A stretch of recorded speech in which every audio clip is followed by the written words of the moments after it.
Hey everybody, Jake here from Bearded Gear, and I have a quick unboxing to do today. This is another package from my buddy Jeff over at Cutlery Shop.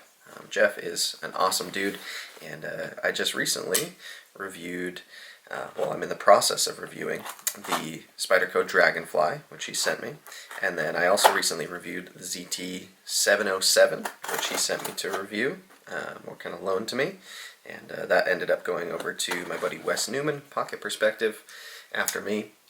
And Jeff reached out a couple of days ago and asked about another ZT, whether I had reviewed one or checked one out. And my answer was no. And so he said, sweet, here's a tracking number.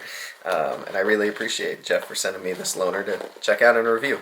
This is going to be the ZT0452CF, if I'm not mistaken. Oh man, and as usual, probably shouldn't have opened this in such a weird way, but there is all kinds of suckers, and I see a pen. And, all right, so we've got lollipop, lollipop, lollipop, lollipop, lollipop pen, packing peanut, more lollipops, more lollipops. My goodness. Alright, that should be the knife. So that's another flight tag. Goodness, this is awesome. Alright, here, hold on.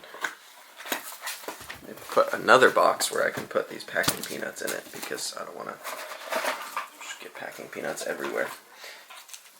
Alright, more suckers. Goodness. This is so much candy. This is actually perfect. I'm going to visit my niece and nephew today. It's my sister-in-law's birthday, and we're going over there.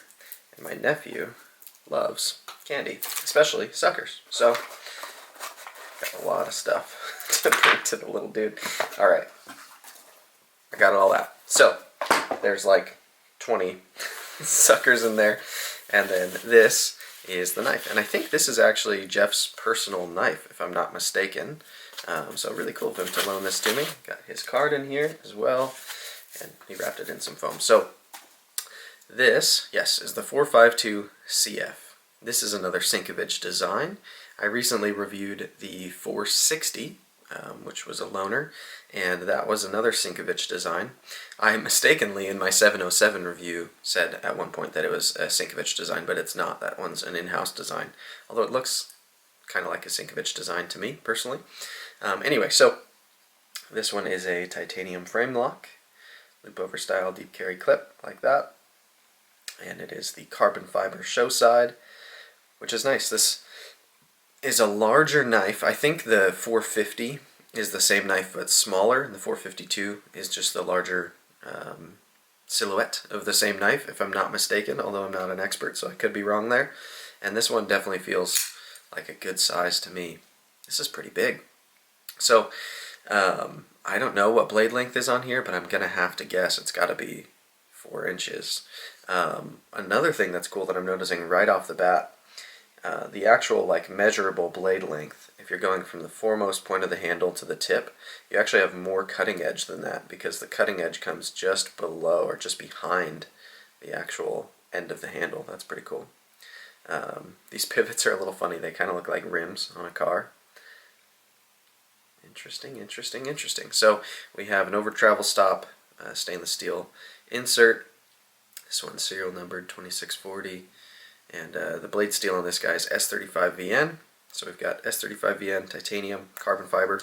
It's a pretty good combo. That's not a bad action.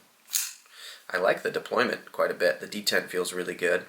These ergos, it's interesting. A lot of times on really big knives, this isn't like huge, but on bigger knives, oftentimes for them to work for me ergonomically, they need to be really neutral handles, because I find on a lot of really big knives, when they do put finger grooves and stuff in, the finger grooves just seem to be cut for bigger hands than I have. But these finger grooves feel really good to me, which is something interesting about zero tolerance in general. I've found that most of their knives with really shaped handles that have finger grooves and stuff, I've usually had a really pleasant experience with them.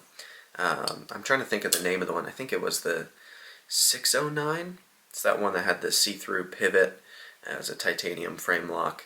That might not be the right number, but that one was a smaller knife, and the grooves in that handle, like the forward, or not forward, but the finger choil, if you will, this groove, the primary groove there, was one of the best I felt for my hands. It just fit my hand really, really well. And finger grooves are kind of dangerous in that way that by feeling perfect for some, they kind of automatically exclude others because they're more size specific than a neutral handle. But I'm glad to find that a knife this big with this much shaping on the handle feels so good in my hand. I like that. It's comfortable. Reverse grip is pretty good. That's not bad at all. Draw cut works. Reverse grip draw cut. Okay. Left-handed, it feels good. Sweet. So I will be doing my normal thing with this. I'll be reviewing it. So I'll do a first impressions in the next day or two. I'm actually probably going to carry this today. I think that would be good. It's still kind of, it's not morning here, but it's still the beginning of my day. So I'll carry this today, and then within the next day or two, once I've had it in pocket a little bit, I'll be doing my first impressions on it, and then ultimately, after about a week or so, I'll do my full review on it. And I look forward to it. This is pretty sweet. I've been going through quite a few ZTs lately. I actually have a ZT playlist on my channel now, so this will go in there as well. But I'm liking a lot of ZT's knives. I've liked them for a very long time. In fact, one of the first nicer knives that I had that could reasonably be considered kind of high-end was the ZT 350, 0350, back when it first came out. And I think that's pretty cool. So this is the ZT 0452 CF, and appreciate it so much, Jeff, for you loaning this to me. As always, anything that comes from Jeff, Cutlery Shop will be linked down below. So Cutlery Shop is one of my favorite retailers. They're awesome, really good people over there. So yeah, check them out if you haven't. They've always got a bunch of cool stuff in stock, and they're good people. So their links will be down below, and I'll see you guys on the next one. Thanks.